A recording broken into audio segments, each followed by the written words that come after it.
I'm Kat. I'm Haley. And this is Night Classy, the podcast where two teachers unwind, sip wine, and each teach a lesson we can't teach at school. What are we drinking? Wine. It's always wine. Specifically wine in a box. We have Nighthawk Black this week. And we both got we each got a box. So now we have two boxes. One at home, one here. So we're totally set for the night. It's a bold Cabernet Sauvignon. We're just on the Boda box streak. We've always been on the Boda box streak. Did you get the same one that I got? The Cabernet? Really? Yes. Yeah. Wow. Mind meld. 1, 2, 3. We can keep this party going. Yeah, we can. I'm Thanks ready. to BetterHelp. Not BetterHelp. Better Morning. Better Morning. There's a botched free ad for you.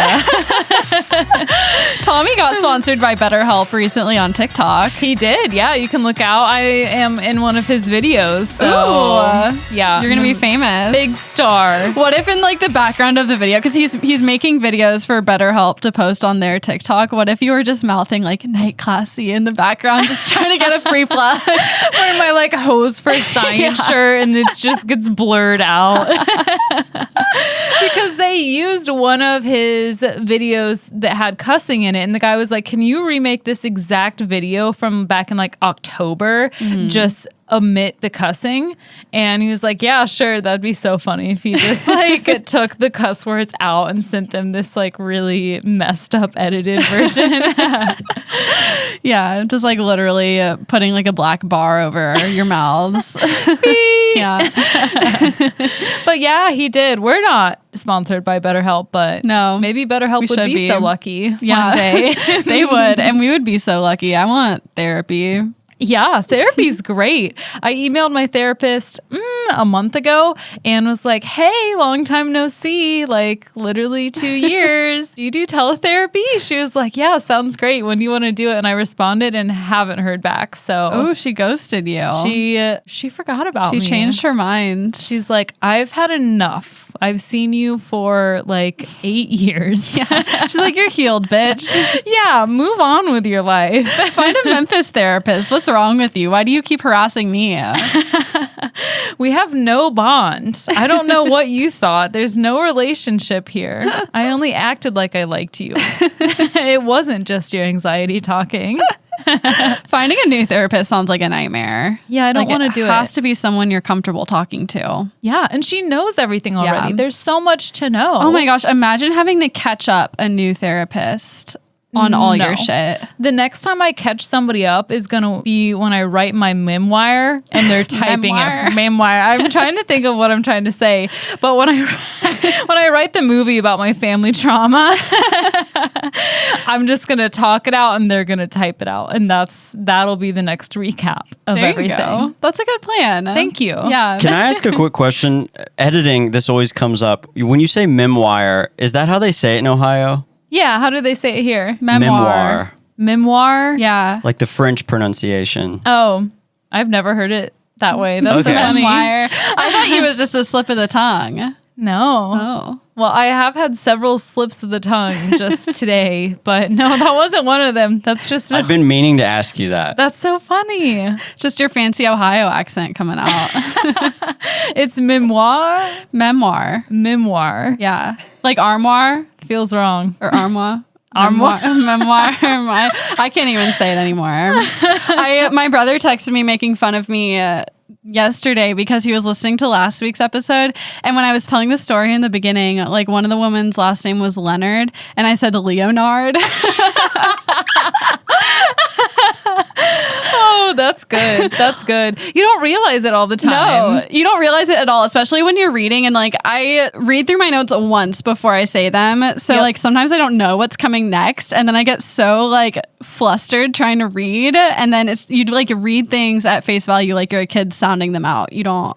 Yes, exactly. Yeah. You're just so in the moment. And even though you all aren't right here listening with us, it feels like you are sometimes. I know. It feels like a lot of pressure. It does feel like a lot of pressure. That's like, remember when we did that Instagram live episode? Yes. That was fun. But also I was really scared. I was really scared too. We should do it again. We should. Our 100th episode is coming up. Kind of. I mean, last week was 75. We should do a live 100th episode.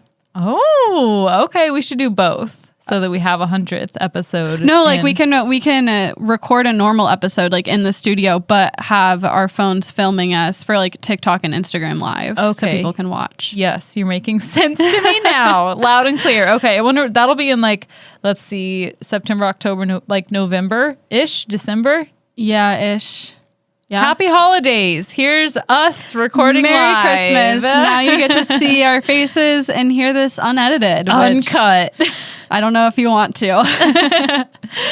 Oh, man. Well, we just had a ton of Olive Garden. We did. We had a whole feast. My dad sent me a bunch of Olive Garden gift cards for like a back to school gift. And I bought so much Olive Garden, and in a true Memphis fashion, they forgot half my order and I didn't realize it until I got home. But it's okay. We still got a lot of it. Mozzarella sticks. They forgot the mozzarella sticks. Not my gumdrop buttons. It was really sad, but we did not need the mozzarella sticks in the end. We had a lot of food. Yeah, it's always a lot. I feel like one Olive Garden serving is enough to feed a small family, actually. I don't know. I ate like my whole thing. I was so hungry. Oh yeah, turns out I eat for two. Yeah, I eat for a small family. Yeah. That small family is me. But yeah, I'm in like a bit of a carb coma. We were supposed to have like a quote unquote staff meeting before this. And we were just too tired. So staff meeting. I know I always feel weird calling it that, but when we're talking about night Posse, it's just a little bit different. Yeah. It's not just hanging out. Yeah. It's all business. We're all biz, baby. Business in the occasional staff meeting. Yeah. Party all the other rest of the time. Once a year staff meeting. Our annual staff meeting. I wish. They got pushed back a week. Imagine if at school we had an annual meeting and no other meetings. Oh my God. It would be so the good. longest meeting of my life. I'd rather have like an 8-hour meeting than have 8 1-hour meetings. Yeah, I would agree with that. As long as it's during work hours, that'd be fine. Well, staff meetings are always after school. Exactly. They're always outside of contract hours. If the 8-hour meeting was outside of contract hours, I don't want to do that. I don't know. I'd rather like on a Saturday come in and knock it out and then not have to stay late on Mondays. No, I'm not into it. I reject it. Okay, fine. Well, we work at different schools, so I'll take it up with my principal. There's not enough room in the school for the both of us. There's really not. 2 small families. Imagine if we worked at the same school. That'd be so fun. That would be really fun. Oh my gosh. Be like, hey, Miss Barnhart. I'd come in your class and just be annoying. I'd be so annoying. It would be amazing. The kids would hate us. I would like steal your lunch out of the faculty fridge. You would. A good thing I don't put it in there because I'm afraid of... No, I don't put it in there because I'm afraid of someone stealing it. I don't put it in there because I'm like too lazy to walk to the... Yeah, that's teacher me. lounge. I went to TJ Maxx and got a lunch bag instead of just taking like a Trader Joe's bag that was insulated, so I could just keep it in my room. Nice. Yeah, I do the same thing. I really should put it in the fridge because I bring like frozen food half the time and then it's nasty. Yeah, you should do that. Yeah. I left my freaking strawberries in my lunchbox for 2 days because I forgot about them. That was a huge mistake. That happened to me the other day. I left like hummus in my classroom over the weekend and it was nasty. The worst lunchbox nasty experience I've ever had was leaving cantaloupe in my lunchbox in 5th grade over the weekend. Did it get moldy? I was going to barf. I don't know how I didn't, but I thought I was going to. It was awful. I feel like I don't know how my mom didn't kill me because in elementary school I was always leaving food in my backpack and it would get super gross. Oh my gosh, my dad never got mad at us. I can remember 2 times that he was really angry with us. One time I was just being a bitch. The other time was we just were rats in the house. Like Troy had freaking food and candy stashed in his bed in the pantry. We just like destroyed it. And my dad saw a trail of ants going to the pantry and he like lost his mind like you would when you have kids just leaving open containers of all the shit they keep out when, you know, they're whatever.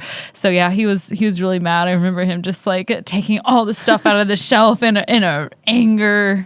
Yeah, ants are no fucking running joke. No, They're we don't mess disgusting. around with ants. No.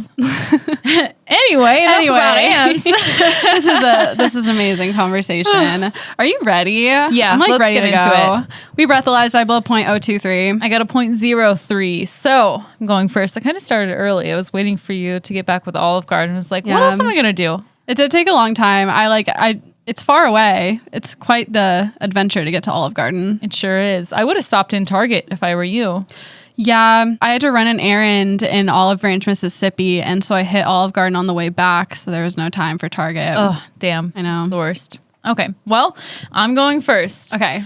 Not Classy, episode 76, OOTD. My earrings are from Icing. My necklace is Time X. My shirt is Target. My bottoms are Amazon. My pants, I already said my pants. My hairband is from the dollar store, and my shoes are Steve Madden. That's it. Go Teach'ems. Are you doing like the Bama Twitter thing right now? Yes, I'm trying to imitate. It's not Twitter, it's TikTok. TikTok is what I meant to say. You've seen these Bama Rush TikToks? No. Yes? You haven't? I haven't. I've you heard of them. I have not seen them. Heard of them. I Okay. haven't been on TikTok in like over a month. I haven't opened it because I have anxiety because I haven't been posting to Night Classy. That's so why I haven't touched it either. I'm like, if I open TikTok and I watch TikTok, that means I have time to make a TikTok, and so I can't open I just TikTok. don't open it. Yes, but I opened it and I found out what everyone was talking about, this Bama Rush TikTok. And it's basically what I just did. These girls going through their outfits and where they're from each day of rushing. Okay. Hordes of people across the internet tune in to these daily OOTDs and check-ins from the University of Alabama's newest freshman class. And there's really no better place to check into these new rushing freshmen than the University of Alabama. 35% of the undergraduate student body is involved with Greek life, and that makes the University of Alabama the largest Greek community in the United States. Wow. Yeah. I wish you would have seen these videos so you know a little better. I know. But I think that the way you impersonated it was better than the real thing. Wow. Thank you. Mm-hmm. Thank you. It's funny. There's a lot of people kind of teasing these girls doing this as well, because a lot of them are like forgetting what they're going to say. That was legitimate, me forgetting what I was going to say or messing up. But they just do it really quick. Okay. Well, anyway, Bama Rush TikTok fans, there are some major players that people have really like attached onto. There's this pair, Em and Haley. So all these TikTok fans celebrated with them. They were both accepted into Alpha Delta Pi. And they also consoled this other girl, Michaela Culpepper, when she was dropped from all of her sororities. Oh my God. I do not fucking miss rushing a sorority. There was so much drama. That was like awful. It was the most exhausting week of my life. I don't want to socialize for how many hours a day with like all new people? 8? No. And you go into a house and they're all like putting on all their energy. And so you have to match it, and you talk to a different person like every 5 minutes, and you go to like house to house to house all fucking day. And literally everyone's voice is gone by day 2 because you talk, and the house is so loud because everyone's talking all at once that you have to scream. And so you're screaming for hours and hours and hours a day. I was drinking hot, like steamed lemonades with honey from Starbucks because like that was supposed to soothe your throat. Oh my gosh, I would not be able to focus with it being so loud. That sounds like water torture to me, because just talking to someone every 5 minutes is like speed dating. It is. For like a whole week. Oh yeah, it is speed dating. No, thank you. I applaud you for making it through that. It's quite the experience. So yeah, there's ups, there's downs, there's heated lemon water. A lot of TikTokers did notice that this girl, Michaela, is one of the only biracial or black girls that they're seeing on Bama Rush TikTok. Some point to a video of Michaela where she's seemingly drunk and she is underage, and that's why they think that she got dropped from all of her sororities. But she denies those claims. It's really hard to say either way without knowing her, without knowing all of the details, but you might be more inclined to... Did she get dropped from every sorority? From every sorority. Yeah, it's because she's black. And it's fucking Bama. Yep. So we all know Alabama. I'm sure you do. We are going to take a deep dive into a historically all-white, racist, secret, not so secret society that pretty much controls Greek life and other things behind the scenes at the University of Alabama. Oh. So this all-white secret society is over a century old, and it was started informally as a chapter of the Theta Nu Epsilon. Did I say that right? Yeah. Epsilon, okay. And that's a branch off of Yale's notorious Skull and Bones secret society. This group has operated under a shroud of secrecy since 1914, but its roots go much deeper into the 19th century. It now consists of both fraternities and sororities, and it influences university politics, campus elections, and even some city elections it's been involved in. It's called the Machine. It started under the belief that all disputes, official disputes in fraternities, should be handled behind closed doors. I think these disputes are also in relation to politics. And it's really, to me, it seems like that Southern charm style of like, put on a smile no matter what, like be polite. You need to handle your business in private. And the goal is to seek out future leaders and bring them into this organization so that they can handle things on campus through these leaders that they've chosen. A pamphlet put out by The Machine from 1989 talks about how membership standards are based on, quote, future usefulness of newcomers. And this makes sense because they're basically just all groomed to go into city and state government. The Machine has elected a student government association president 68 times over the course of 75 years of the student government's existence. So that leaves only a handful of these presidents that are not affiliated with the Machine.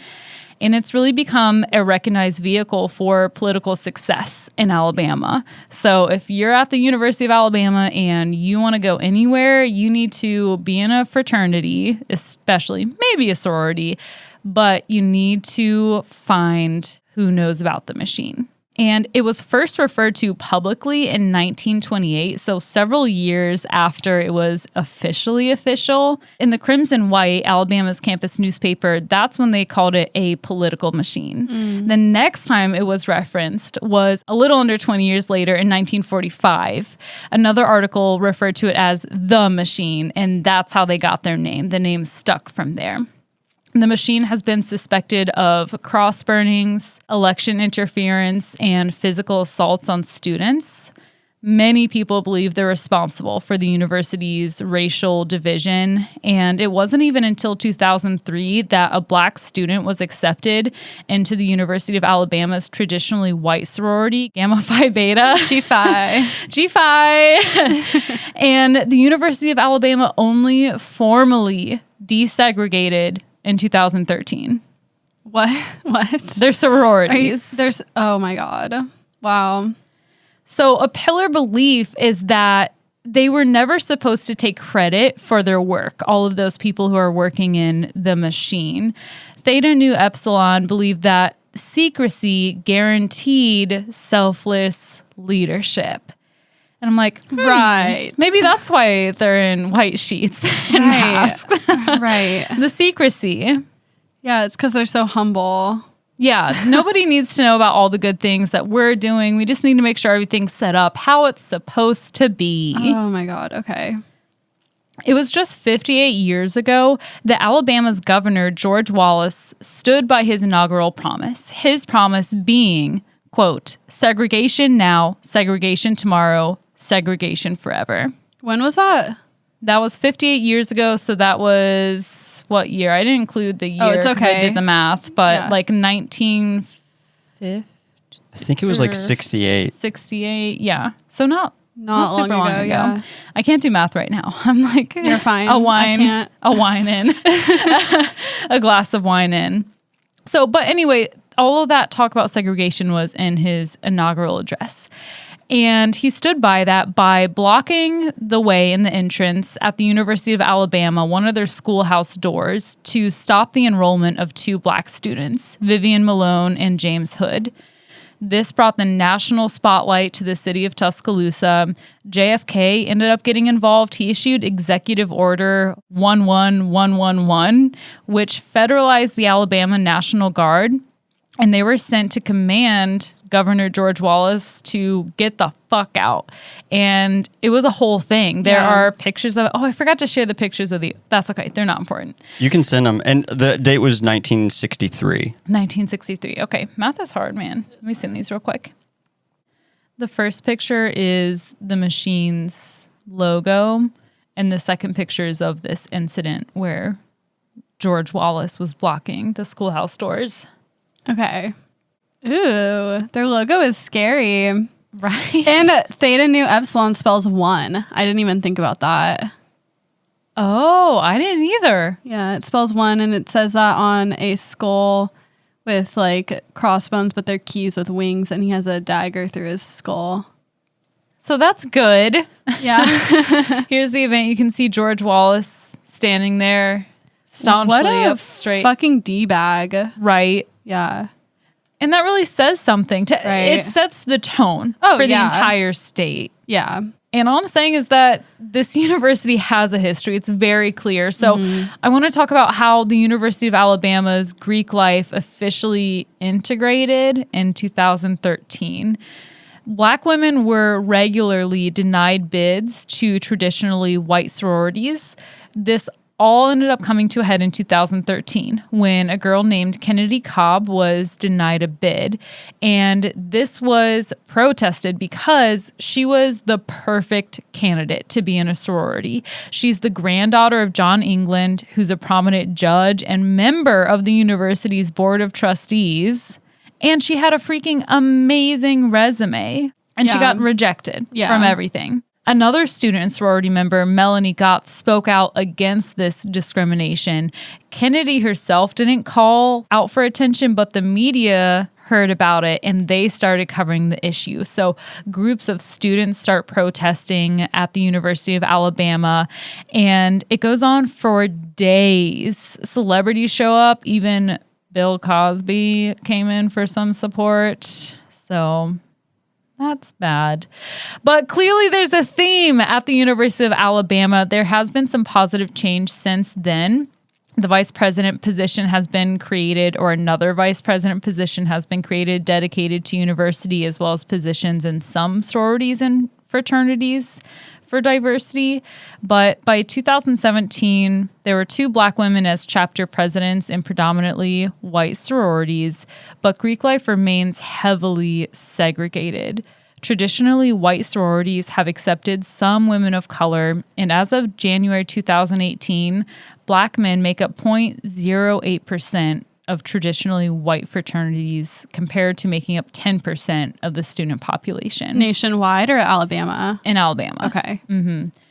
And literature put out by sororities discourages women of color from even rushing in a very closed mouth manner. There's almost no black women or women of color in these pages, any of the pictures. And there's a heavy financial obligation to even be in a sorority or fraternity. The average is $4,000 per semester at the University of Alabama. What That's was just it their for you? dues? Yeah. For me, I did it partially because it's cheaper to be in a sorority than live in student housing, because UW's housing was just like crazy, and freshmen lived in their first year, which is like not the norm. I think it was around $4,000 per quarter, but that included housing and food. Yeah. So like significantly lower. And that's in Seattle too. Cost of living's, I'm sure, much higher than Tuscaloosa. Oh, yeah. So let's dive into just a few instances of the machine's involvement in all of this. And if you have questions about who the leader is, who all's in it, like, I don't know. I'm giving you the most information I can find on this thing, okay? Okay. So in 1976, Cleo Thomas was the first and only black candidate for the Student Government Association presidency. Until 2015, another black man did get elected.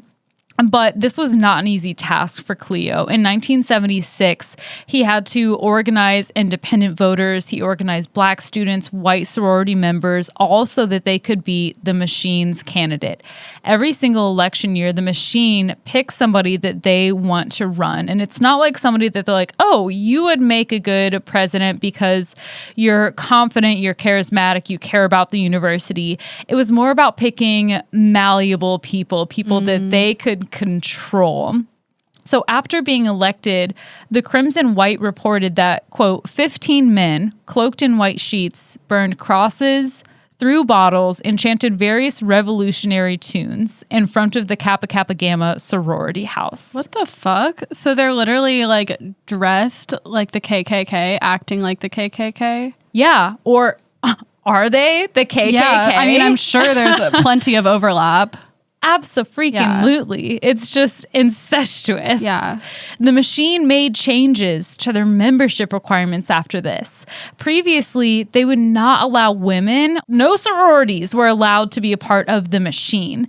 But once they realized how beneficial the sororities were in supporting Cleo Thomas and getting elected, they're like, oh, women can do things. We're going to let women join the machine. So they open up their doors. They invited Greek women and more sororities to offset these independent students' votes who had no obligation to side with the machine. Right. In 1983, the FBI got involved after newly elected independent president John Bolus discovered that his phone had been tapped. It was actually his roommate. They were in their dorm or their apartment, I'm not sure. But he realized that there was a cord, a random cord that went outside and attached to a box outside of the building. And it was camouflaged by beer cans just strewn all about it. Yeah, a pile of beer cans and jewel pods. Just disguising. It's inconspicuous. No one will even look. 2 students ended up confessing to the wiretapping. Wait, I'm sorry. I blacked out. They were wiretapping a what? A new student government association president. Oh. Mm-hmm. And were they like not part of the people who did the wiretapping were part of the machine. Okay, and then they were wiretapping them because the president wasn't. Yes, exactly. Okay. Mm-hmm.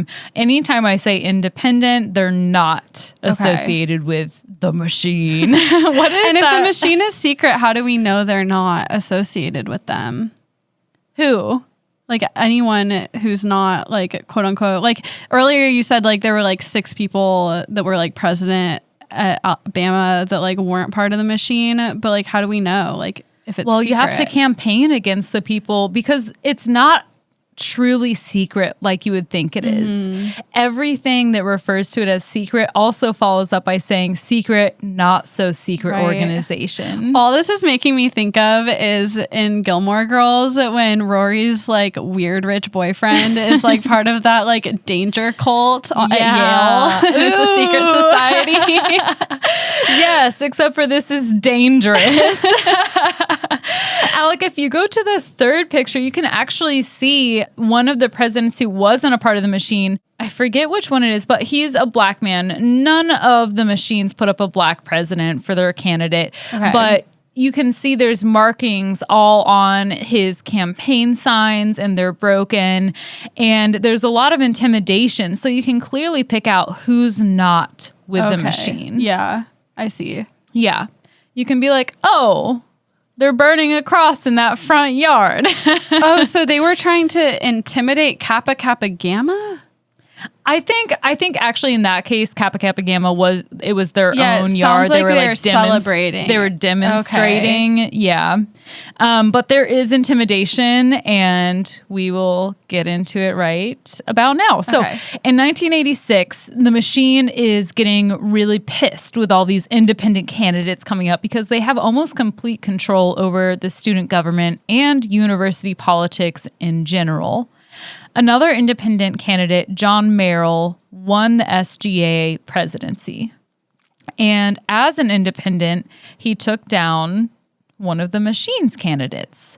So like any normal organization, the machine sends people to break into Merrill's office that he got. And he fucking caught them. He walked into his office when there were people in there, and the machine just shrugged it off. The candidate said that, some of the students, quote, just got a little excited and they just so badly wanted me to win that he just got out of hand and made a mistake. It's so weird to me that like this organization cares so much about who's the president of the university. I know. Like, I never even knew who the president of my university was. Like, I never voted in any election. And, like, that's probably bad on my part. Like, I should have cared, but, like, it never crossed my mind. Me either. Apparently, it matters a lot at the University of Alabama, or maybe they just put it. I guess, like, if you're like the student president of a university, like, you're going to, like, go into politics and most likely be very successful. So, like, it makes sense from, like, a grooming standpoint. But, like, to get this, like, aggressive about it seems kind of stupid. Why? And I was confused at first because I also didn't know about student government stuff. So I thought that maybe it was an official paid staff member of the university who was the student government president. But no, they're students at the university. I just had to clarify that at one point in my research because this is so intense. It's so much. So they're like, oh, he just got carried away. But around the same time, one of Merrill's campaign members was beaten outside of their dorm and had to be hospitalized due to injuries to their ribs. Oh my God. And there's more. Now, I'm about to mention sexual assault. So if this will trigger you, just fast forward 30 seconds. Merrill's wife got anonymous threats of rape. And that's bad enough. This is just all bad. Another campaign member of his was ran off the road by someone near campus. So they just take it so seriously. Yeah. And for what? I mean, it sounds like for racism. Or racism and control. Power. Yeah. And like, I'm sure they have with that much power, like you have the police in your back pocket. So like, there's nothing anyone can do to protect their victims.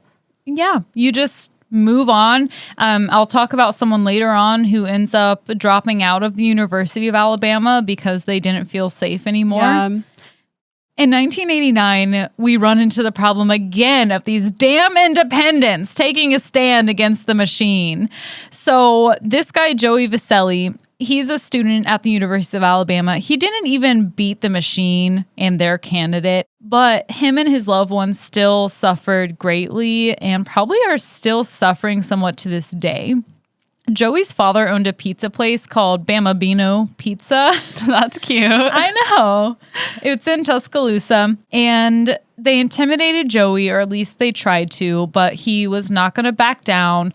And in one of the articles, he was like, I should have just backed down. None of this was worth it. The machine ended up telling all of their members, made up of 27 fraternities, 72, not 27. That was a typo. Or wait, is it? It would be 27. Yeah. 72 is a lot.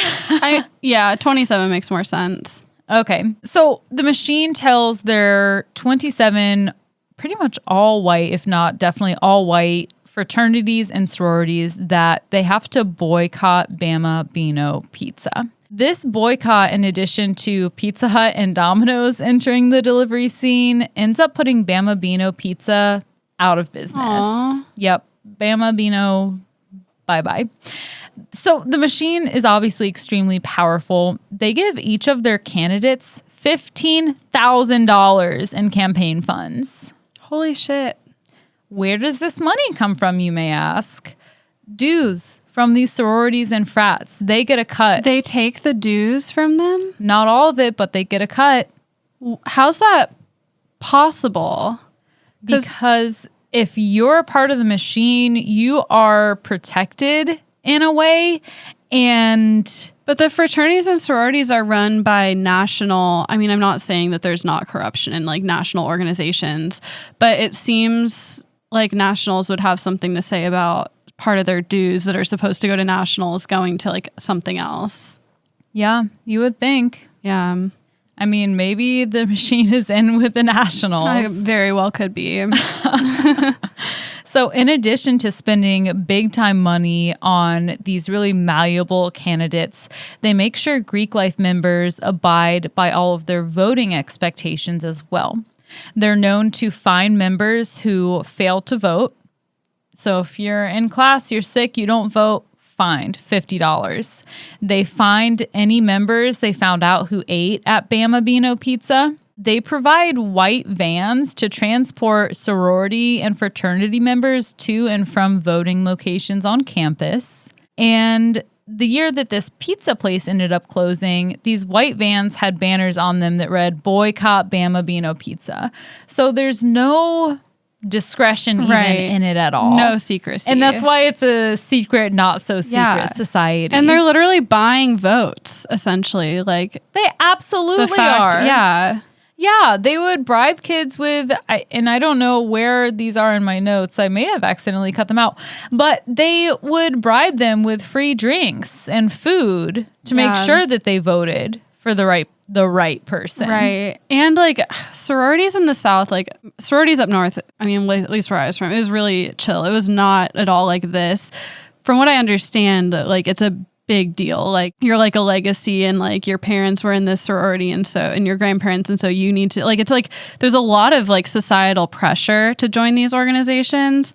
And then like, yeah, they're using that capital to a lot, like it seems like there's not really a choice. There's obviously a choice not to rush, but like if you do, you don't have a choice not to. It's cyclical, and if your parent is telling you, "I'm Tridel," you need to be Tridel, and if that's just what you grow up as being normal, and like you just say you do as you say, then you're gonna do that. You're gonna vote for that person, and I mean, and they probably don't give a fuck. They probably don't even understand what it is. That's what I'm saying. Yeah. Like I didn't care. I didn't vote for my student government president. If somebody was like, "Here's a free beer, go vote for this person," I'd be like, okay, you probably even have to give me the beer. Not to excuse them. No, not at all. But like it's stupid college kids not thinking, and that's not an excuse. And but they're like preying on that. It works for this organization, and it's been working for over a century. Yeah. So in 1993, a non-machine endorsed candidate, Minda Riley, was attacked by a man in a mask that left her with a golf ball sized bruise on her cheek, a busted lip, and a knife wound on the side of her face, all because of these student government association presidencies. So the machine kind of has an MO going on here. They also burned a cross on her front lawn on Thanksgiving Day and left a note that read, quote, "Tonight, crossbones burn. The next time, your skeleton head will burn. Machine rules, bitch." That's so fucked up. And there's no police involvement in any of this. Yeah. So they're obviously paid off. Obviously. Or the machine members. That's so fucking terrifying. Like, how do we live? I mean, it's just embarrassing that for our country that this kind of shit can just blatantly go on, and it's just okay by everyone involved. So we're gonna laugh so we don't cry. So obviously the machine has just been running amok since its creation, and at this point, the University of Alabama is actually like, this is too much, y'all. Yeah, why doesn't the fucking university do something? They did. They step in. And you know what they did? Absolutely fuck all, because they're probably in on it. They suspended the student government. They're like, enough of this madness. No more student government. How brave. The machine wasn't even reprimanded at all. So that goes on for 3 years. No student government. I wouldn't even know if there's a student government or not. Yeah, I would have no idea. In 1999, it comes back. The machine goes on to destroy campaigns, send threats, and consistently use their racial slurs. Now, in 2000 and 2001, University of Alabama student Melody Twiley, not sure, she attempted to become the first Black student knowingly admitted by a white sorority. And I was trying to figure out what this article meant by knowingly admitted. I don't know if she's white passing. Yeah, maybe they've admitted, like, mixed girls before but didn't know. Yeah, I think that's probably what it is. But she was rejected both years, and it later came out through like people who were in the machine and the sororities that it was all arranged by the machine. They made sure that that girl was not accepted 2 years in a row. Of course they did. In 2003, the tune of the machine changed. They directed Gamma Phi Beta, which has a lesser significance than other sororities at the University of Alabama, to accept a single black student to an all-white sorority. To just like pacify everyone. Yes. And Gamma Phi Beta wasn't even a part of the machine, but they were promised admission if they accepted. Oh my God. That poor girl that they accepted. Right? That's so fucked up. It's so stupid. Yeah. People, diversity is important. You can learn so many things. Like, I can't. I can't. Yeah. Okay. They just So, yeah. pulled her into the fucking shark pit. Like, if you admit this poor unsuspecting black girl, then you can join our racist organization and we'll target her. I assume. Oh, yeah. What kind of hell did she face? Yeah, that's and there awful. every sorority and fraternity has someone who's picked to be the rep for the machine. And I can't imagine that it's all secret. I can't imagine that the machine rep doesn't talk and tell other girls like, oh, we only selected this girl so that we can get into the machine. They all talk. And like I dropped my sorority before like I was ever part of Rush, but like they sit in the basement and pick girls by their photos before Rush even starts. Like it's not about the conversations. They already know who they're gonna give bids to based on photos. It's not. I hate it. Yeah. I hate it. So I already said about how the machine has representatives in each fraternity and sorority house. And they're very careful to pick and promote candidates for the student government presidency. So when a freshman, Emelina Vicky, decided to run for president without permission from the machine, shit went down. She received threats and a letter that read, quote, "You fucked up the day you started thinking against us." Avika recalled her first encounter with the machine in a Crimson White article saying, quote, "After you pledge, the machine rep tells you the gist of the machine and comes out and says, you do what we say or else. You do not want to mess with us." Their machine rep told Aviki's housemates that her life was in danger. Aviki dropped out of the University of Alabama and enrolled at Duke University for her safety and mental health. Well, Duke is better, so good for her. Go Duke! I don't know what sports. But yeah, she should never have been forced to change schools. That's awful. Yeah, and for the machine rep to do this like game of telephone of your life is in danger. Yeah. Bullshit. Over fucking student council. Right. Like, what are they gonna do? Like, who cares who's homecoming queen? Who care? Like, I mean, I honestly don't know everything. I don't know what student council does at the university level, but I assume it's not that fucking important to threaten someone's life. It's not. It's never important enough to threaten someone's life. In 2013, the machine shows how strong of a pull they have on and off of campus. A lawsuit ensued after the Tuscaloosa City Board of Education election. It was revealed that the machine bribed its members at the college with free drinks and limo rides if they voted for a candidate of the machine for an actual city election. A former SGA president, Kason Kirby, and a fellow University of Alabama alumni, Lee Garrison, for the City Board of Education elections. Both candidates, of course, won their districts. Isn't that illegal? Yeah. A lot of students lied about their address so that they could vote for that person's district. Oh my God. But those limo rides, though. Is it worth it? Are you even going to remember the limo ride? Oh, man. The machine does have an official, unofficial website. It is very weird. It says that it is not for or against the machine. I took screenshots of it, Alec. Those are the last pictures, but it's just all grayscale. Ooh, that's what it looks like? Yeah, that's what it looks like. It looks like Yeah. It looks like a flyer, like that's been printed on paper. Like it looks like a page out of like a textbook. It doesn't look like a website. I know. It looks like a practice. Like you saying that it looks like a textbook makes me think it looks like a practice example of like, look at this primary source. Like, what do you take away from it? And like, it looks like a scan of a printout, I think is what I'm seeing. Because it's like black and white and looks terrible. It looks awful. They have their homepage, frequently asked questions. One of the first things on their FAQs is, what is the machine? And it's like, you can go to this Wikipedia page here. And it's literally the Wikipedia page for machine. Like, what if it was like Florence and the Machine? That would be better. That would be amazing. But what's weird about that is that there is a Wikipedia page for this secret organization.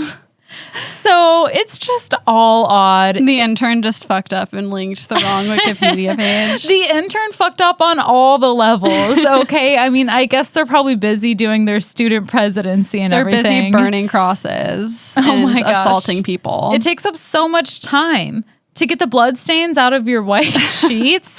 Oh my God. Yeah. So it's just awful. The machine website is very weird though. I explored it a lot. It has their archives and links every article, it seems, that the machine has been mentioned in. So I don't think that someone affiliated with the machine made it, but it just gives weird, scary vibes all around. So I will end on a quote that I feel like wraps this up well. Sidani Francis said that, talking about fraternities and organizations, quote, organizations founded on being exclusionary can never be inclusive. And I think that we all need to recognize that with this fad of Bama Rush TikTok. Keep that in mind. You all do you. Be safe. My sources are The Truth About Bama Rush is Hiding in Plain Sight by Florence O'Connor. Bama Rush Has Swept TikTok by Aniana Ishamel. Welcome to the Machine.info. The Crimson White Wikipedia pages for fraternities, sororities, the machine, and the stand in the schoolhouse door. Crimson White Horizons. In Alabama, sororities desegregated, but has anything changed by Abby Crane. And 10 stories that show the power of the machine by Peter Jacobs on Business Insider. Thank you. That was fascinating. I'm glad you liked it. I did. All right, let's hear from our sponsor and we will come back.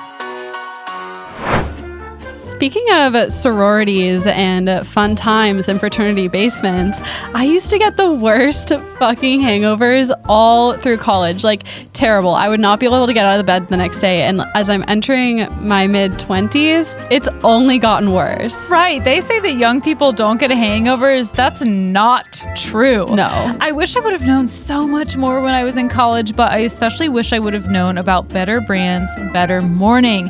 It's a blend of natural ingredients that help you avoid those alcohol-related headaches, nausea, and liver toxins. You ever wake up and your liver just hurts and you know it's your liver? You know it's your liver. You know. I don't know where my liver is, but I know when it hurts.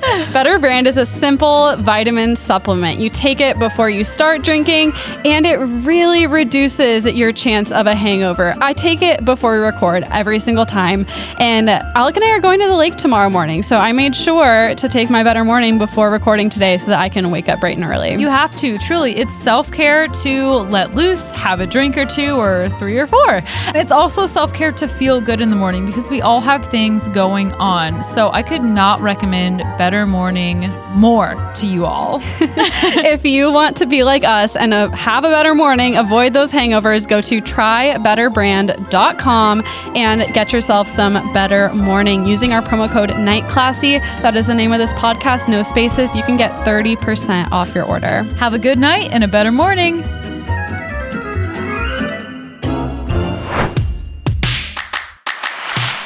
All right, welcome to Miss Barnhart's room.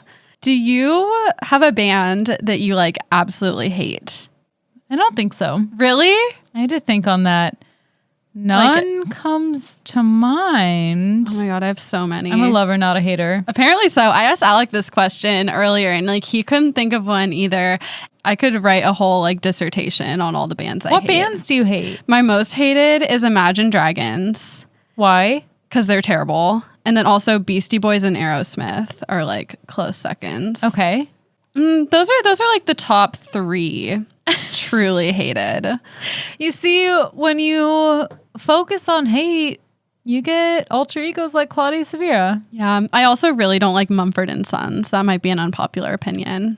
I feel like I don't care for things, Yeah. but for me to hate something, But like there's no band like you're listening to the radio or like fucking AWOL Nation, like that fucking Sail song. I don't even know what that is. Sail. Oh, wow. You just brought me back to junior year. Terrible song. instantly. I loved that song. Really? Yeah. I maybe liked it when I was in high school, but like now I can't fucking stand it along with many others. Yeah, I couldn't listen to it now for sure. No, terrible.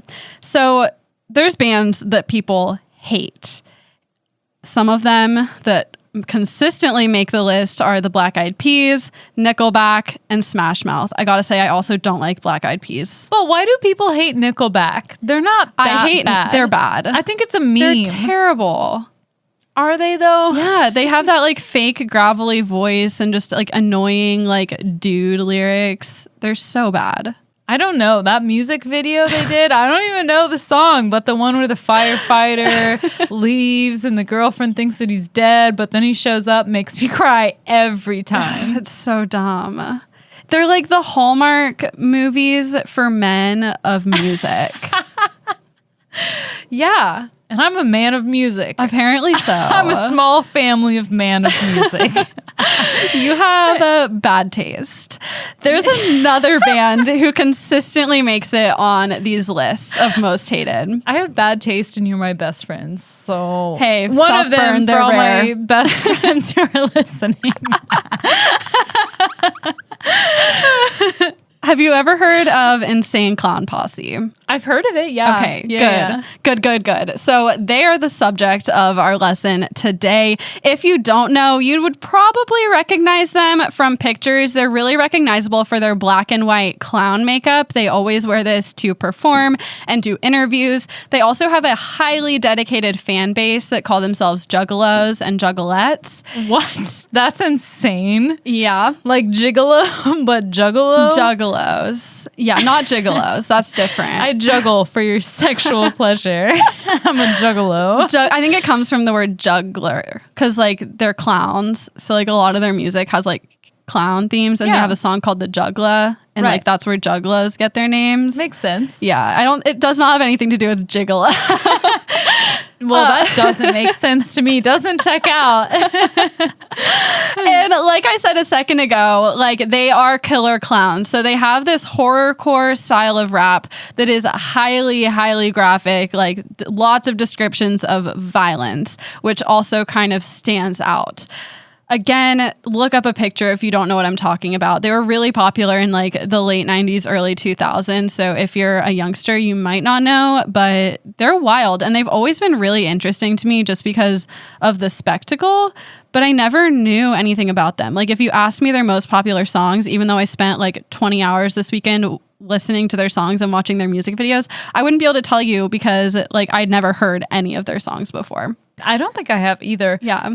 Did you ever listen to Hollywood Undead? Yes. That's embarrassing. That's maybe another one of my hated bands, but in middle school they slapped. No, you can't hate them. I think that they're classic. They're very dramatic. Yeah. And when you're a dramatic middle schooler, it hits. Yeah. So I was just interested in researching them and I came away with a completely different understanding. That and guy looks like Guy Fieri with he clown makeup totally on. does. His name, I think that's Violent J. And then the guy behind him is Shaggy Too Dope. My gosh, what if you guys are like Fieri? Is that how you say it in Ohio? It's pronounced Ferrari. It's pronounced fiery, actually. Fiwar. If you are. Fieri. But yeah, they have layers, much like an ogre. And in order to understand ICP and what they do, their purpose, we first need to learn about the men in charge. So we were just looking at a picture of Joseph Francis Bruce. He goes by Violent J in ICP. He's also been known as other names such as Jagged Joe, Golden Jelly, Neck Cutter, Moon Glorious, Bullet, Mr. Diamond, Fats Pepper, Big Baby Sweets, Big Baby Chips, Dr. Punch, and Duke the Wicked.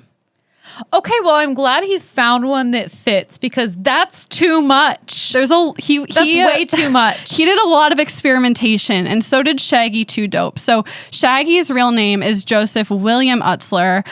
They're both Josephs? Yeah, they're both Josephs. They should just be Joseph squared. Why didn't they do that? That would have been much simpler. But I think they really wanted to wear the clown makeup, so they couldn't do that. They needed an excuse. Yeah. Joseph William Utzler, aka Shaggy 2 Dope, also has gone by Sugar Bear, Sugar Wolf, Canjol Joe, Guy Joffrey, maybe not to be confused with Guy Fieri, aka Gus Fieri. That's an inside joke. Guido, Ham de Burgla, 2 Dope, Full Clip, Gold D, Mr. Club, Southwest Strangler, Bazooka Joey, Stretch Nuts, and and Ronnie Tiger. Just call yourself Nuts if you're going to be Stretch Nuts. Aren't all nuts in their sacks stretchy? I think that's so. Too much. I've never tried to stretch. Too far. It might be. I don't know. We've gone too far before it happens. They're going too far. I feel like you can have 5 names maximum. I have my teacher name. I have my weekend named, which is just Haley. Right. During the week, I'm Miss Madden, and I have my alter ego, Holly Sancho. But when you start getting in like the gangster rap game at like 13, you go through a lot of phases. You have a lot of different names. You got to stick to it, just like your Snapchat name. You're going to be locked into it because people are going to recognize you. You can't go all flippy floppy. They're not going to know. Well, they did. Freaking Sugar Bear. I wonder if the vitamins had to pay him for that name. That's what we were talking about because I took quizzes for all of us to get our Juggalo names, and Alec actually is Sugar Bear. I could see it. Do you want to know your name? Yeah, I do. You're Cherry Pie. Oh, Yeah. nice. It's like cute, but slutty. It is cute, and we'll get into it a little bit later, but basically like they have this beef with Eminem, and they wrote a song, I think it was about fucking Eminem's mom, and like Cherry Pie was like somewhere in the song. I think they called her that. I don't know. I could be totally wrong. I didn't put this in my notes. She's my cherry pie. And then I'm Cotton Candy, but it's spelled with K's. Perfect. Wow. All of these are so fitting. They're spot on. There we go. I have 4 names now. Yeah. Only one more. And then I'm done. I'm maxed out. What about Holly Sancha? Did you include that? Yep, I did. Well, I guess I have Haley and Ann Schmaley are nicknames. Do you have Hadana Rockefeller? No, I forgot about that. Okay, we're upping it. 10 names. right. They've still gone over the limit. 10 names. I don't know. They might be at exactly 10.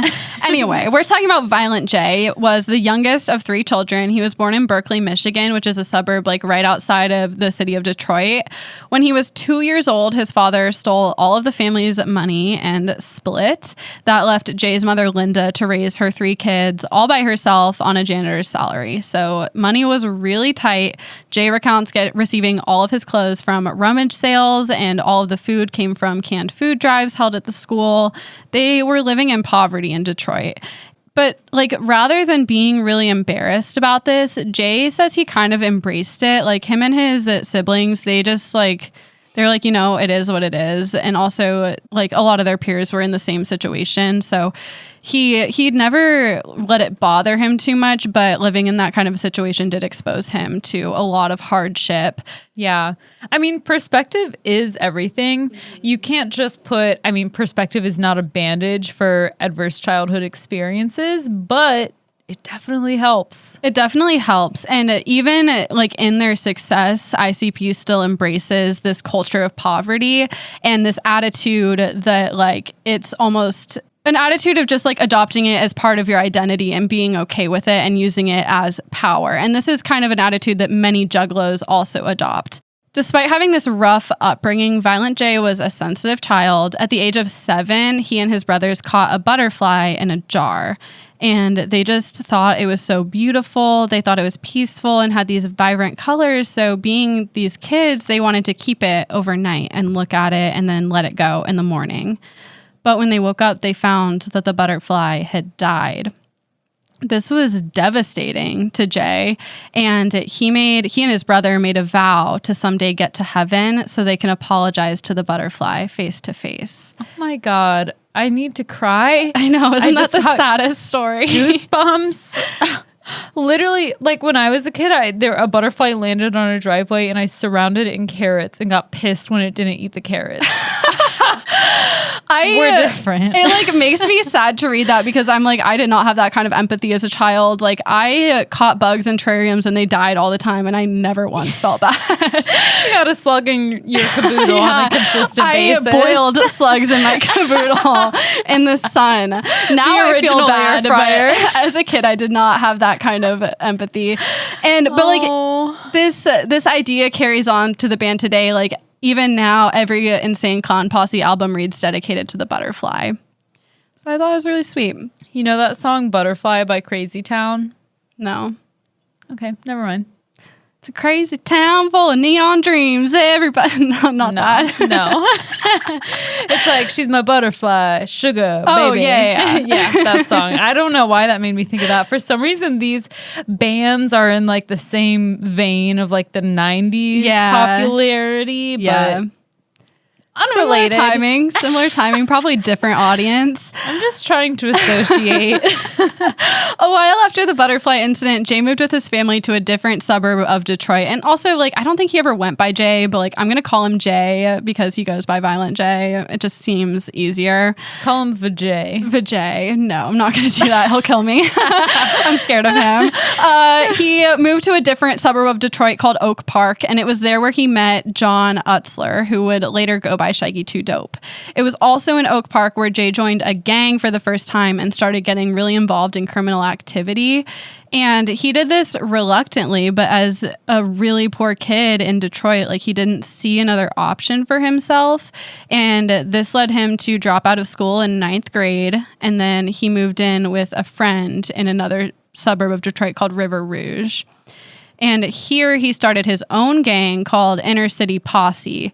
And they were kind of like a terror. Like they would just like harass citizens with army issued tear gas, and they would steal car radios. Like they were just like bumming. Like they were kids just causing a ruckus. And that's the same abbreviation as Insane Clown Posse. So is that? Yep. Okay. Definitely. Look at you. Like, shut up, Haley. No, I did right. the research. It's like when I ruined your Beanie Baby reveal. Like, 1, 2, 3, eyes on me. Zip it, zip. Mouths are quiet. Mouths are quiet. It was during this time where he was running his own gang where Jay's mother's house was attacked by a rival gang called Hazel Park Posse. And after this happened, like it really shook Jay up. He was scared for his mother's life. Like he was scared that his gang activity would be a threat to her because obviously it was. And so he fled down to North Carolina where his brother was living at the time, like on a military base. And he stayed in a trailer park near Fort Bragg.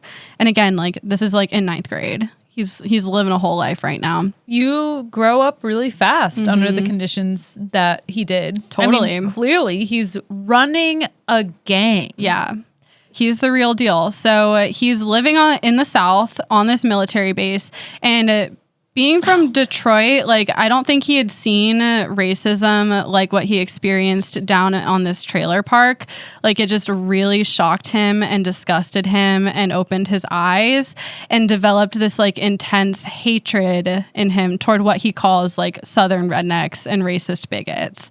And you can see this sentiment reflected in a lot of ICP lyrics. Okay, thank God, because I thought you were about to say that he had never seen racism like this before and he really hated groups of people No, and no, no. identified with. It's like, wow, we're really like the butterfly threw me through a loop. No, 'cause I quite was the not opposite. expecting that. Okay, good. To me, like, I was just shocked the whole time because, like, their exterior is like these really brutal, violent gangsters, and then like that he seems to have a lot of empathy. Yeah, I mean, with the word posse in your title, I don't know if you can go as hard as you may look in your pictures. Posse is a very soft word. You to think me. posse is a soft word? I don't think in the 90s it was. I think it's one of the softest words ever. Is it 'cause it sounds like reminds me of pussy? Ring around the rosy. No, that's like what it makes me posy. think of. Yeah, ring around the rosy, which also is like has a weird dark posse. past. I feel like posse is like, this is my posse. Like, Yeah, this is my group of My friends. gang. We eat lunch together. okay. Not like I think we do gang activities. I think back then it was more like, because like all the gangs in the area like called themselves posses, not gangs. I'm looking at this picture of them in their clown makeup, and I'm like, yeah, it was different then. It was different. Like that was hardcore. But anyway, back to his hatred of racists. They have this song called Chicken Huntin', and it contains the lyrics, "So tell Mr. Billy Bob I'ma cut his neck up. Slice, poke, chop, chop, stab, cut." And this is about ICP and Juggalo's feelings toward racists. Wow. These what- themes come up a lot in their music. Yeah, what a combo we've chosen for our topics. I know, they go well together. And at 17, Jay returned to the Detroit area and he spent a stint in jail. I think he had built up some DUIs. And this was kind of like a wake-up call for him, and he decided to leave the gang life for good. Meanwhile, this entire time, throughout like pretty much his whole life, he was getting really into rap music. And Joseph Utzler, Shaggy 2 Dope, had a similar trajectory, you know, of poverty, crime, and this rap music obsession. In 1989, Jay recorded Intelligence and Violence on a karaoke machine and debuted his stage name Violent J. Joseph Utzler also bought a karaoke machine, and together they formed the Inner City Posse, a rap group named after their gang. So now it's no longer a gang, but they kept the name for their rap group. But by 1991, they were starting to get like popularity, and they wanted to distance themselves from their gang past. So they changed the name, but they still wanted to keep the same initials, ICP, because it sounds cool. Yeah. Yeah. It would be better if it was ICUP, but Is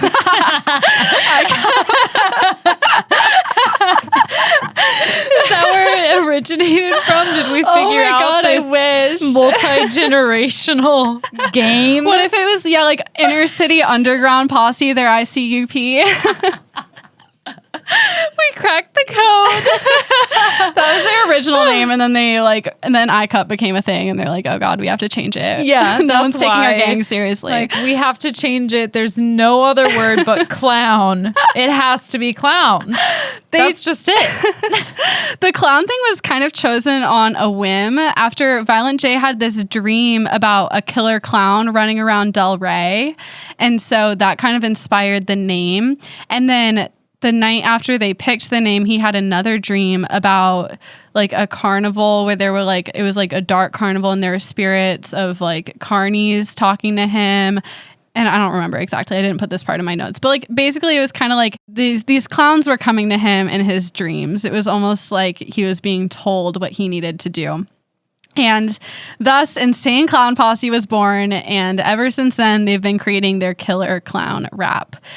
They have seen immense success, selling over 7 million albums, reaching number 4 in Billboard charts, and obtaining a net worth of $30 million. Is it their music is good and intriguing? Is it the look that set them out for success? I personally would not say their music is good, and a lot of people don't think their music is good. There's like a lot of factors here, and we'll kind of go through them. I think a big part of their success is it looking different, like having that clown persona, and also like actually coming from poverty and a gang background that really resonates with a lot of their listeners and has created this community of diehard fans. Mm-hmm. And I think that's a big part of what has brought them so much success. But that's like a good question, because like they're very successful, but they receive a lot of hate. Like they are the butt of so many jokes. I think like they're referenced in SNL all the time, and The Simpsons, like people just making fun of them. Like they're a punchline. Do they do their own makeup? I don't know. Probably. It doesn't look that good. Well, one man's clown is another man's number 4 on the billboard. Exactly. And so like this kind of begs the question, like, why do they get so much hate? Like, yes, they look ridiculous, but like, why? And part of this can be traced back to an incident in their early days. After a show, they were approached by a kid with a poster. And on this poster was an invitation to this party for his EP that was being dropped. And it advertised an ICP performance with parentheses that said maybe. And Violent J was fucking pissed. He's like, we were never asked to perform. Like, how dare you just give us this flyer and like presume that we're going to be there? Like, he just dug into this kid and ripped him a new one. The kid defended himself saying like, he wrote maybe, like he was just kind of like hoping they'd see it and show up. Like, he didn't really expect anything to come from it.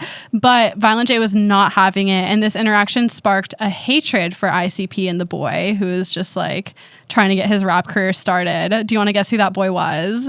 Eminem. Is that why he wrote the song about Stan?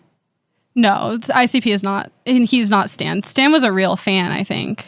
Oh, okay. But he does rap a lot about ICP and disses them all the time. And they kind of like had this feud. I think the hatchet got buried in 2008, but like for a long time they had this feud, and like Eminem openly like fucking hated and sang Clown Posse.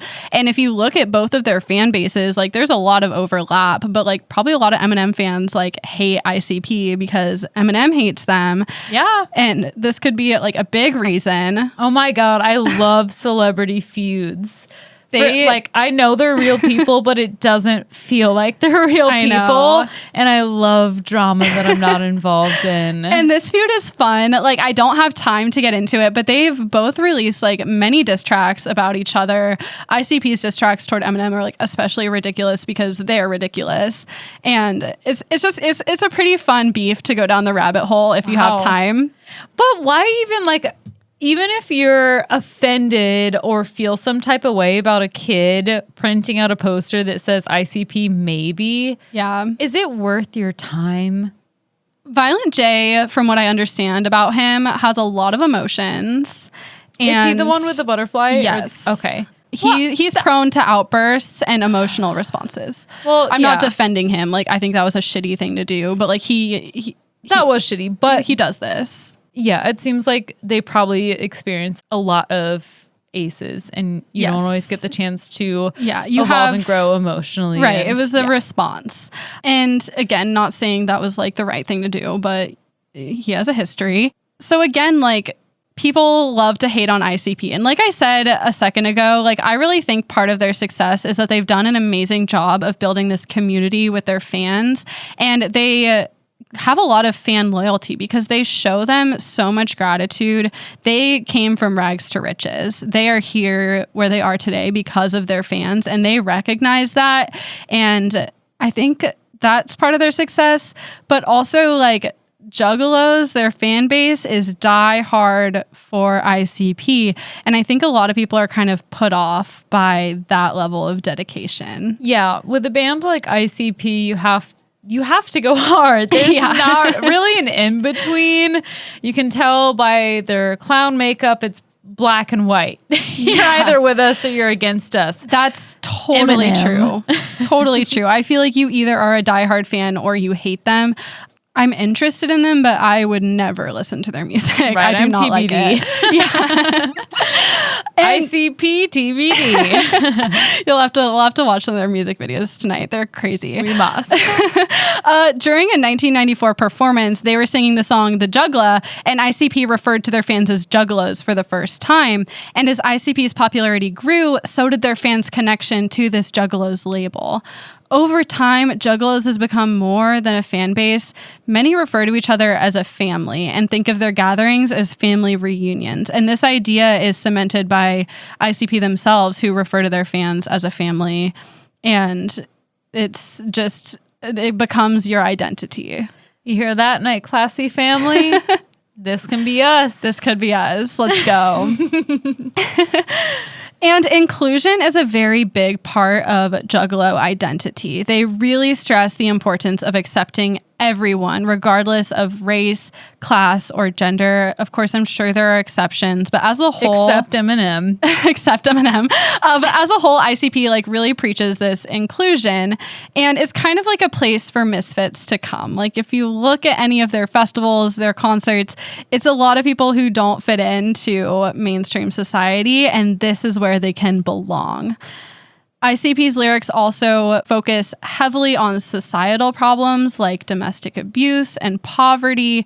And so it makes sense that they would attract a fan base of people who can relate to these struggles. Yeah, you're not going to be able to turn on FM radio and hear about songs that necessarily relate to the things that you might be going through in your own home and your own community. Yeah, it's definitely like an underground type of... Yeah. You turn it on, you're like, party in the USA. No. Just got the shit beat out of me or something. Like, yeah, I mean, there are real issues and it's not always reflected in mainstream media. Yeah, and like the stuff they sing about is not pretty, but that's like it's an outlet for a lot of people. Because of all of this, the majority of Juggalos fans, they are white working class men. There's a lot of poverty in their fan base, but like they preach that all are welcome. Female fans call themselves Juggalettes, and once a year, every year, ICP holds what they call a gathering or their dark carnival. And it's sort of like That sounds cool. Dark carnival? It does sound cool. Oh, okay. It is cool. Like people who go to this love it.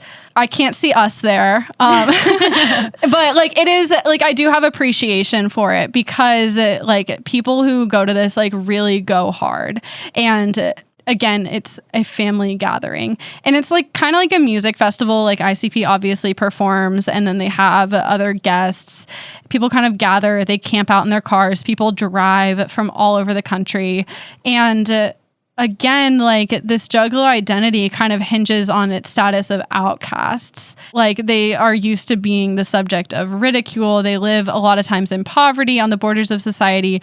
And even like their taste in music makes them subject to ridicule because like ICP is a punchline. People make fun of it. Just like you made fun of Hollywood Undead. And I stand by that. But I did listen. I would probably cringe if I listened. I don't think I've actually listened since 2013. Yeah, same. And I watched a lot of footage on YouTube of this gathering. And from what I can tell and like from what the people there describe to interviewers, is it somewhere they can be accepted and feel like themselves. Referring to the festival, Arthur Nathan Rabin told NPR, quote, "For 360 days, being a Juggalo makes them an outcast and makes them reviled and makes them a pariah. But 4 or 5 days of the year, being a Juggalo makes them the king of the world and everyone loves them. And Insane Clown Posse is the most popular group in the world. It's this alternate universe that they can escape from the dreariness and mundanity of everyday life." Yeah, I love that for them. Mm-hmm. It reminds me of just a different version of ancient festivals. Not ancient, but like medieval. Renaissance Fair. Words are hard. Words are hard. I've never been to one, but I know a lot of people who go to them in Ohio. Yeah, I've been to a couple. They're fun. I went to one in Germany and it was badass. Like they had jousting and stuff. Yeah, sounds great. This seems like another form of that. It's more like a music festival. Like people are on drugs and like dancing and like sleeping on the ground. Like, people have niche interests in the mainstream gathering. Yes, to celebrate their specific interests. Yeah, definitely. Like something that like most people aren't into. And they really built this subculture. And like any subculture, they use symbols to identify and connect to each other. One of the symbols is Faygo soda. Have you ever seen that? It's basically like a cheap soda, like an off-brand, like not Coke or Pepsi. And ICP sprays it into the audience during all their performances. Oh, no. I would be pissed. That was cool. I just happened to have it pulled up. Oh, yeah. I thought you knew that was coming. No. Wow. Mind meld. 1, 2, 3. But there's a Juggalette holding a bottle of Faygo. And so, like, if you go to these gatherings, there's Faygo soda everywhere because ICP uses it in all of their concerts, they spray the audience with it. And this is what they call a symbolic baptizing of poverty. Because like if you're poor, like this is the soda you drink. This is what they drank growing up. And so like it just kind of like symbolically unites them and their audience. Right. They're like, I go wherever Faye go. Yes.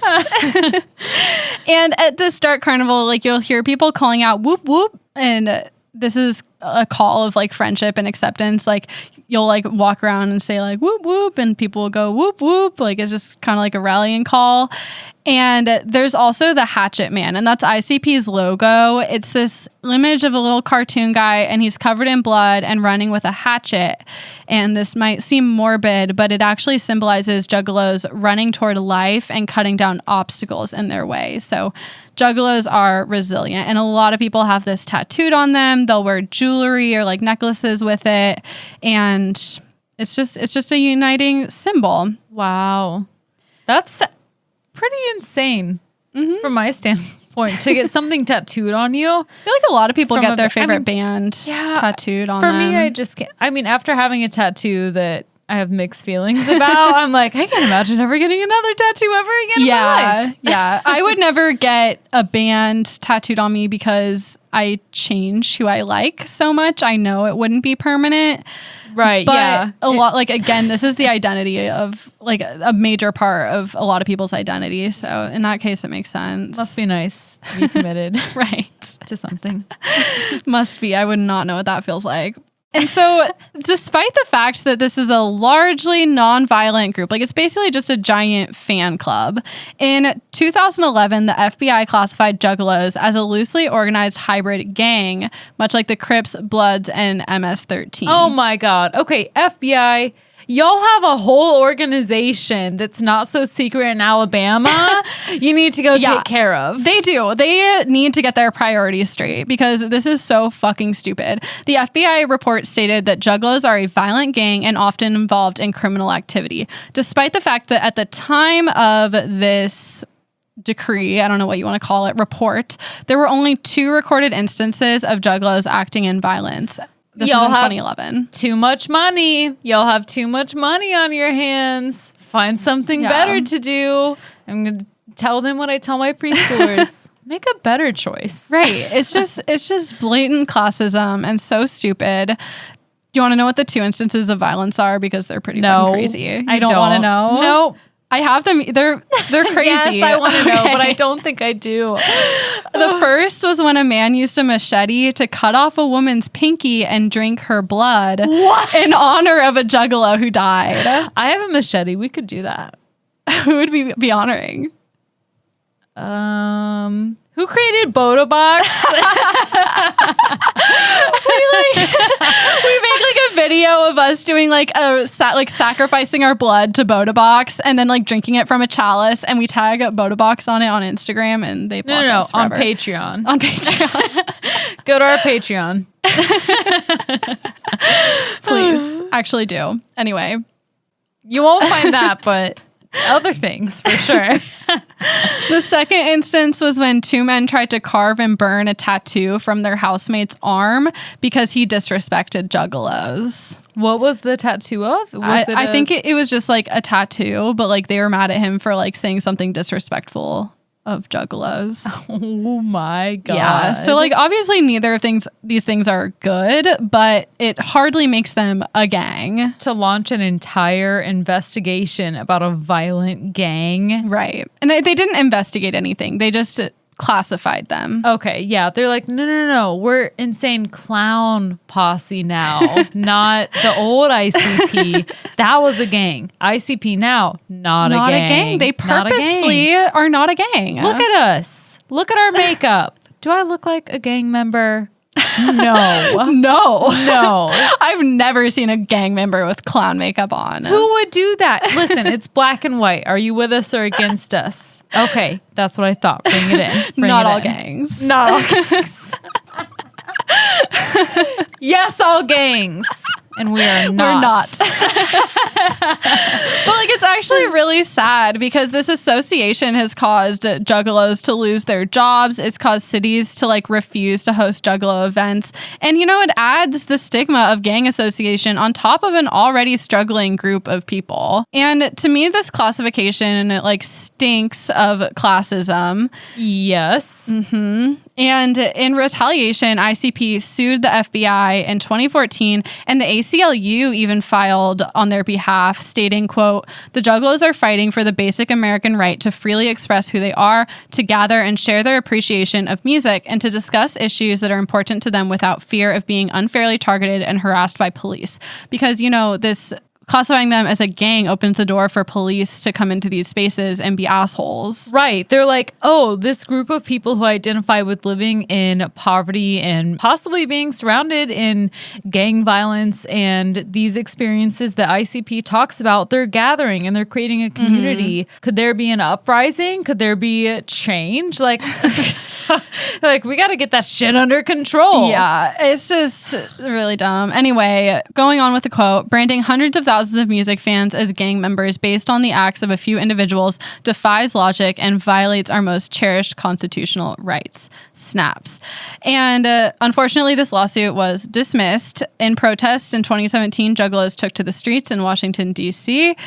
Nothing really came of it, but like they're right. Classifying them as a gang is unfair. And I think it's also on top of the classism, it's a reaction against something that society doesn't really understand. Like it makes me think of the Satanic Panic because like these lyrics are incredibly dark. And I think it's just kind of like this knee-jerk reaction of the mainstream to be like, this is evil, even when they're not really doing anything. And I listened to a lot of the songs while doing the research. I watched a lot of music videos. My favorite song is called Ding Ding Doll. And it's about like this kid who buys a possessed corpse off the internet thinking it's a doll. And then he realizes it's alive and he tries to kill it and like destroy it. But in the end, it ends up like brutally murdering him. And like everything is described in much detail. And so like, that's just to give you kind of a sense of what their lyrics are. And many of their songs and many of their songs and music videos read almost more as horror movies. And this obviously makes sense being that their genre is horrorcore rap. And according to the group, they use this violent imagery in their music, to help them process the violence and anger they've experienced in their lives, and also as a teaching tool of what not to do. In 2002, the group released a song, Thy Unveiling. And the lyrics go... Thy or Vi? Thy. Okay. Thy Unveiling. The lyrics go... Fuck it, we got to tell. All secrets now be told. No more hidden messages. Truth is, we follow God. We've always been behind him. The carnival is God, and many juggalos find him. According to Violent J, the entire time ICP was drawing their fans in with violent and sadistic music in order to trick them into following God. They're like, we're a church, incorporated church. Pro what? Yeah, they're like, you want to call us a gang?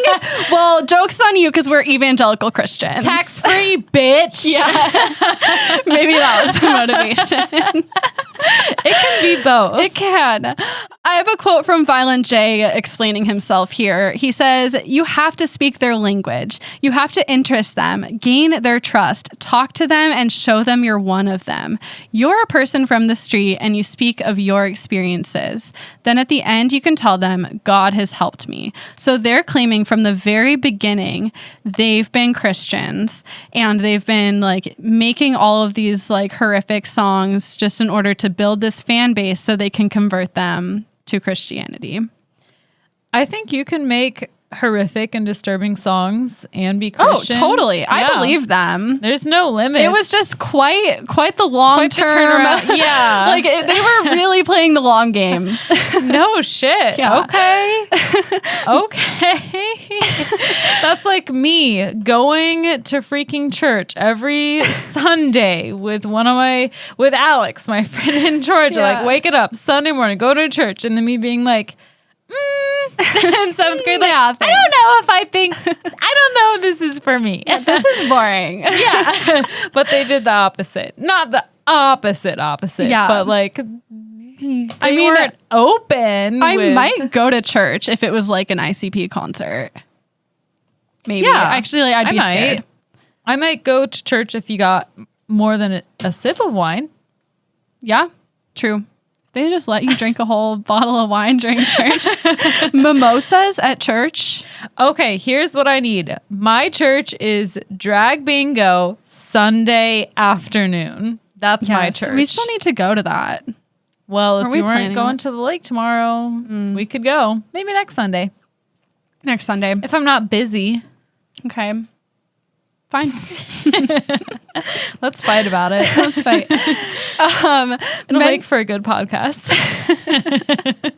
What if we like got in a fight and then recorded an episode and there was just like obvious tension? What if you and Alec got an episode and then we recorded a podcast episode? Yeah. Guys, Alec and I got in a fight before this episode. And it was not about Subway. And poor Haley was caught in the middle trying to mediate. I was the fucking therapist, as always. I just want to mediate everything all the time. You did a good job. We're going to have all our fights in front of you. After this revelation, many fans claim they already knew. They had deciphered hidden messages in the song. And ICP themselves agrees that from the very beginning, these hidden messages were in the songs. For example, in the 1995 song, The Riddle Box, the lyrics go, "Hey, what's up, motherfucker? This is Shags Too Dope congratulating you on opening the riddle box. It looks like you received a prize. The cost? What does it cost? It was your ass." What if you got that as a voicemail? Like, I would not be surprised if I saw a missed call, got this as a voicemail, and be like, those damn spam callers. Surprise, it was your ass. The cost was your ass. And I'm not a poet, but I think you can figure out that what that means is like your life's choices like dictate what your prize is in the afterlife. You know, that's what that is. I feel like that one was pretty obvious. There's even more obvious Christian allusions, like the 1997 song and music video for the Halls of Illusions song, where an abusive husband and father is like made to rewatch the harm he caused his family before being sent to hell. Like that one is super obvious. It shouldn't be before he got sent to hell. That should be his hell. And then once he gets used to it, they should up the ante. Yeah. The music video was really wild. They were like on like a funhouse like carnival cart like going through, and he was like watching himself abuse his wife and children, and then Ooh. they like turned and he got to see what their lives could have been if he weren't abusive, and then he saw how they turned out and they're like on meth, and it's just like Oh, it's fuck. very dark. Like it's they don't mess around. Yeah. Knowing all of this now, the juxtaposition between them being clowns and the seriousness of the topics that they write and produce music about Yeah. is really interesting. Yeah. Obviously purposeful. It is interesting and purposeful. And I think like the whole killer clown trope as itself is that same thing, like mixing innocence with horror. And they really do play off of that. And there's like a lot of like clown and carnival themes in their music and videos. And they were asked in an interview I read if there's any lyrics they now regret. And Violent J says yes. Quote, "Dumb, stupid, idiotic lyrics that I said without knowing any better back in the day." And he refuses to specify what they are because he doesn't want to bring attention to them. And like, I'm not sitting here fully trying to defend ICP because they absolutely have some disgusting and unnecessary lyrics, particularly those depicting women and violence against women. There's a lot of misogyny in their songs. So I'm not saying they're perfect by any means, but I do think it's important to recognize that this music comes from a place of trying to process things that they have seen. Yeah, so I have not listened to any of their music. Do those lyrics come from a first person's perspective? And even if they do, the action of processing things is different from everyone. I think it depends. And I mean, I'm not inside their heads. Like, I don't know for sure. But like, even if it does come from, like, there's definitely stuff that they say, like, some of their lyrics are unacceptable. And like Okay. they are old and like they clearly look back on some of them with regret. So, okay. But like, I don't want to like sit there and be like, these guys are perfect, because they're not by any means. Right. I just think they're interesting. Yeah. It can be both. Yeah. As of lately, they've really stayed on the Christian train. They released a song in 2009 called Miracles, where they list God's wonders. It goes hot lava, snow, rain and fog, long-necked giraffes, and pet cats and dogs. Fucking rainbows after it rains. There's enough miracles to blow your brains. And despite this being really pure compared to their old stuff, this song has drawn a lot of criticism for its anti-science sentiment. Yeah. I have a criticism. Rainbows don't only happen after it rains. ICP. He would, Violent J would be really angry at you for saying that. You know what? There's moisture in the atmosphere. Dummy. Dummy. I'm a hoe for science. What are you? Yeah, he doesn't. Juggalo. He doesn't fucking want to hear that, because the next part of it goes, fucking magnets, how do they work? And I don't want to talk to a scientist. Y'all motherfuckers lying and getting me pissed. Oh, fuck. He's an anti-vaxxer and a hollow earther. Probably. I felt like reading this, I was like, this is something we would fucking say. Like, fucking magnets, how do they work? I don't want to know. Okay. No. It's like me talking about electricity. It seems different. Okay. Like, sure. We appreciate that other people know, but he's like, fuck knowing. Yeah. Like, it seems like he's doubting that people who know how they work actually know how they work. Yeah. And he was pressed on this in an interview I read, and he was saying that, like, he basically, and I'm going to do my best to summarize this, but he used a weird, like, metaphor for this, saying, like basically he doesn't actually hate scientists. He just wants to marvel at these things and not have someone be a killjoy and try to explain them. He like said this thing like about how like if you're trying to fuck a girl and her mom's home and so you can't fuck her because the mom's home, you say fuck the mom, but you don't actually hate the mom. You just like hate that she's there in that moment. Yeah, I mean, I'm not trying to defend him, but this was his response. He dropped out of school in 9th grade. Yeah. And even though it's 3 years that he missed out on, that's a lot of time. It's a lot of development. I don't know what I'm trying to say, but definitely. And people absolutely make fun of this song. There's this SNL skit that's really funny, and they make fun of this whole music video, and like part of it goes, fucking blankets, how do they work? And like, it's just really dumb. Like people were shitting on them so hard for this. The interviewer shows him a video of him answering that question in clown makeup. And then when the interviewer is interviewing him actually in real time, he doesn't have the makeup on. And he's like, that's not me. That's not me. Makeup. How does it work? That's not me. I would look totally different. You can put the clown makeup on right now. That's not me. Yeah. How does it work? How does it work? Actually, though, how does it work? Yeah. You basically reenacted the SNL skit. That's like me before and after makeup, Yeah. like admiring myself. How does it work though? This is crazy. Look at my eyebrow. How does it work? Yeah, pretty much. And, their like feelings were really hurt by this criticism. Like it was honestly kind of like it made me feel bad for them. But this kind of criticism is also not new for them. Like I said at the beginning of the lesson, they are one of the most hated musical groups of all time. They really get it from everywhere. That being said, Insane Clown Posse and their fans are, I think, a lot more complicated than what they've been portrayed as and mocked for being. At the end of doing all this research, I do not consider myself a juggalette, but like I do feel for them and have a new appreciation for Insane Clown Posse, which I think they're fascinating. And I really encourage you to watch some of their music videos, especially if you like horror. And also there's a 23-minute long documentary called American Juggalo by Sean Dunn, where he basically just brought like a camera to one of the gatherings and interviewed people. And I thought that was really interesting. There's also a lot of videos on YouTube. My other sources are wired.com, celebritynetworth.com, Violent J's Wikipedia page, hainfleur.sites.grinnell.edu, The Guardian, and npr.org. That was my lesson. Dang, I freaking loved that. I Thank you. love these random lessons. I know.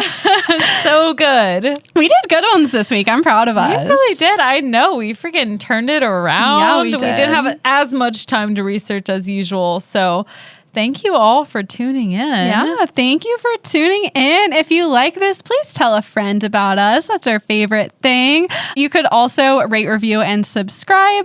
Check out our Patreon. And as always, thank you guys for listening. You're the best. We love you. And So much. So freaking much, As much guys. as Juggalos love ICP. Yes, you all are our juggalos. We still need to find a name for you all followers. Wasn't it Classmates? Was it Classmates? I thought that's what we came up with. We can change it. We never really use it. Yeah, we need to come up with a definitive name. Okay. So maybe we should run a poll on Instagram or something. Yeah, we'll do. We'll figure it out. We'll do something.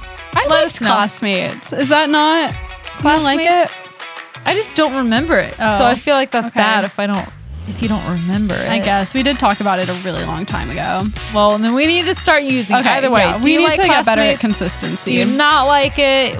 You know, whatever. Let us know. Tell us. Anyway, thank you guys again. 3, 2, 1. Class dismissed.